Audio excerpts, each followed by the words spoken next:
Welcome to another episode of Mystery M Movie Recap. A series of fragmented news broadcasts describes how an asteroid carrying an alien race called the Mimics has crashed in Europe and devastated the continent in a deadly war. Losing battle after battle over 5 years, the NATO-led United Defense Forces finally win a victory at Verdun, utilizing new mechanized jacket combat suits. UK Special Forces soldier Sergeant Rita Vertowski is hailed as the Angel of Verdun after killing hundreds of mimics single-handedly. She becomes an instant icon and a recruiting boon for the human military as the United Human Armies prepare to use the momentum at Verdun to commit all their forces in a multi-pronged final assault on Europe. One of the talking heads on the newsreels telling Vertowski's story and boosting the war effort is Major William Cage of the U.S. Army. Cage awakens from a doze on a helicopter trip to London the morning before the invasion of France is set to take place. He meets with the commander of the Western Allies, General Brigham, assuming the general wants Cage to help him boost his public image or prepare for a post-war political career. Instead, the general orders Cage to accompany the first wave of Allied troops to land in France and provide ground coverage for the media. Cage, who was a college ROTC cadet and majoring in advertising and has no experience in combat, tries all of the tricks he can think of to avoid the order to embed with combat units and avoid deployment, ending with an effort to blackmail the general using his media skills.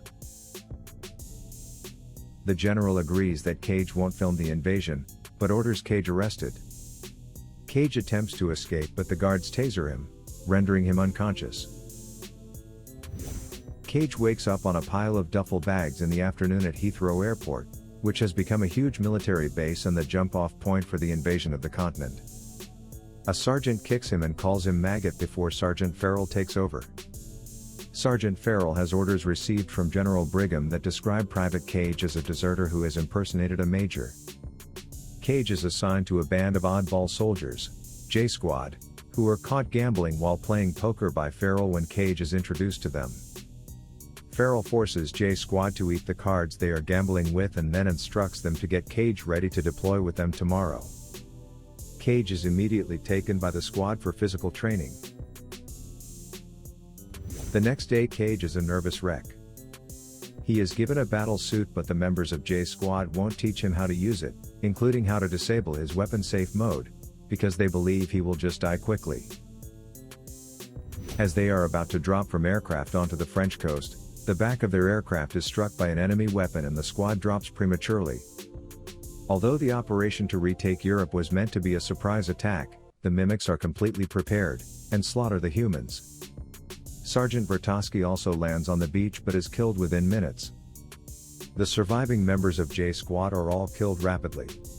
Still shell-shocked and about to die, Cage grabs a claymore mine as a giant blue mimic, an alpha, jumps on him. The ensuing blast kills the alpha mimic, and just before Cage dies, the alpha's blue blood covers Cage's wounds. Cage immediately awakes in a panic in the same spot he was the day before, on top of the duffel bags. The same sergeant calls him a maggot and Farrell again takes him to J Squad. Despite his desperate attempt to explain that the Mimics will ambush the entire invasion, nobody believes him. Stuck in a time loop, he is repeatedly deployed and dies in a variety of ways, only to wake up again and again on the duffel bags. With each time loop, he becomes slightly more adept at killing Mimics and saving members of J Squad and Vertowski, but the Mimics are too numerous and eventually kill everyone. In one loop, he survives long enough to tell Vertowski that he is stuck in a time loop. Recognizing his situation, Vertowski tells Cage to find me when you wake up, before they are both killed again. Cage awakens on the duffel bags again, but cooperates with Sergeant Farrell and J Squad to buy himself time to find Vertowski. After several fatal attempts in the base at slipping away, Cage finally manages to get away during PT and finds Vertowski in a training base surrounded by training drones. The Special Forces soldiers are all hostile towards him and Vertowski greets him rudely, but when he explains that Vertowski asked for him, she whisks him away to a weapons building bay where her acquaintance, Dr. Carter, works. There they go to a back room and Vertowski and Carter explain the time loop.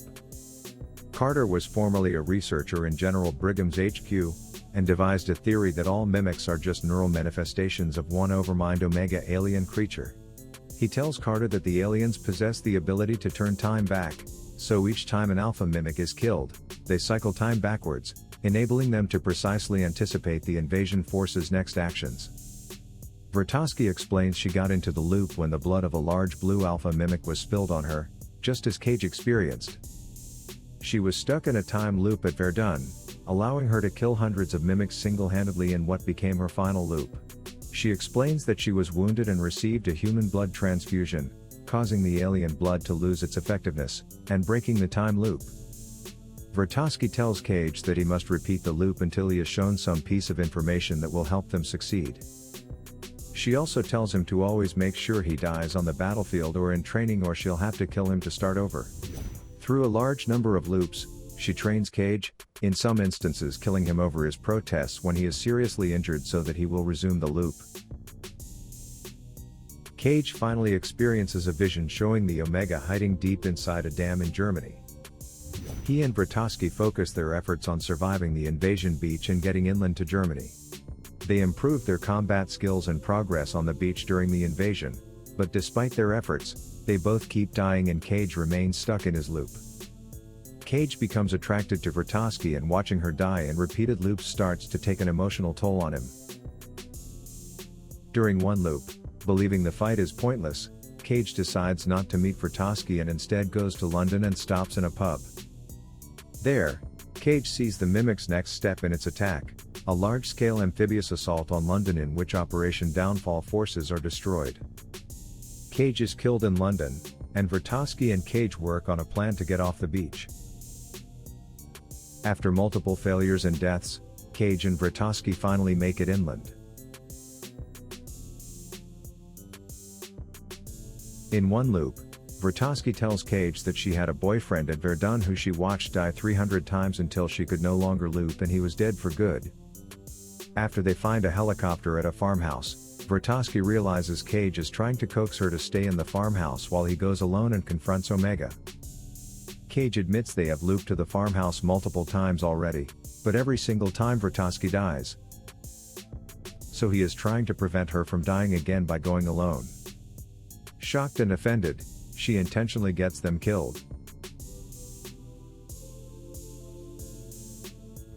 Cage eventually succeeds in making it to the German dam alone, but finds nothing and is almost captured by the Mimics before he manages to drown himself. In the next loop, Cage, Vertovsky, and Carter put the pieces together and figure out the visions. Vertovsky's success in Verdun was all a ruse by the Omega Mimic. With no other leads, the device Carter made which got him fired is their last chance. Vertovsky and Cage switch focus to getting the device, which is at Whitehall in a safe in General Brigham's office. They infiltrate the Ministry of Defense and, after numerous loops, persuade Brigham to give them the transponder. Brigham relents and gives them the transponder before sending troops after them as they attempt to escape by car. As they escape, Vertovsky stabs the transponder into Cage's leg. Cage sees the true location of the Omega, deep under the Louvre Museum in Paris. As they attempt to escape from the Allied headquarters, their car is stopped by a soldier in a mechanical jacket, and the airbag knocks out Vertovsky before she can kill Cage. Cage awakens strapped to a hospital gurney, under arrest. He sees that he is receiving a blood transfusion and realizes that he can no longer loop in time. Vertovsky helps Cage escape, but without the ability to loop in time again, and only several hours before the doomed invasion, Cage decides to recruit the misfit J Squad to help them get to Paris. Cage's now intimate knowledge about them and Vertovsky's credibility convinces J Squad to accompany them. They steal an aircraft and fly to Paris. Once in the vicinity of the Louvre, the Mimics attack their aircraft. They must avoid killing the Alpha Mimic guarding the Omega, because that will cause the Omega to reset time, so all the team members are told to take one for the team, that is, to accept death, and not try to kill any Alpha Mimic in case they find themselves with one face to face. In the ensuing firefight, half of J Squad are killed. Cage, Vertovsky, and 3 remaining J Squad members decide to use the remaining engine power to slide the aircraft into the Louvre. The rest of J Squad sacrifice themselves in the slide, and Cage and Vratoski make it into the museum. Once there, Vratoski tells Cage she will distract the Alpha Mimic while he attempts to drop a belt of grenades onto the Omega, which is underwater deep under the Louvre. Vratoski tells him that neither one of them will survive the ordeal and kisses him, telling him that she wishes she had more time to get to know Cage better. Vratoski leaves to distract the Alpha Mimic and Cage dives underwater to find the Omega. The Omega senses Cage and dispatches the Alpha to kill Cage. The Alpha dives after Cage and stabs him, but before he dies, Cage pulls the grenade pins and drops the grenade belt into the Omega. The Omega explodes and dies, and all the mimics die with it. After Cage dies, the Omega's blood washes over and seeps into him, like the Alpha's blood did on the first day of the loop, and his eyes open. Cage wakens suddenly, confused, and finds himself on the helicopter en route to London on the morning before the invasion and his meeting with General Brigham. He disembarks and hears the celebratory pealing of bells. He watches a news conference during which the general announces that a huge mysterious energy blast was detected in Paris. The general says that the mimics have died and the human forces will commence a huge sweep through Europe the next day. He sees J Squad engaging in PT at the base. Cage looks for Vratoski and everyone treats him with respect due an officer. He finds Vratoski and she greets him with the same rudeness she has every time they meet in every loop. Cage smiles broadly. Thank you for watching. Don't forget to like this video and subscribe to our channel to support our future efforts. See you in the next episode. Have a nice day.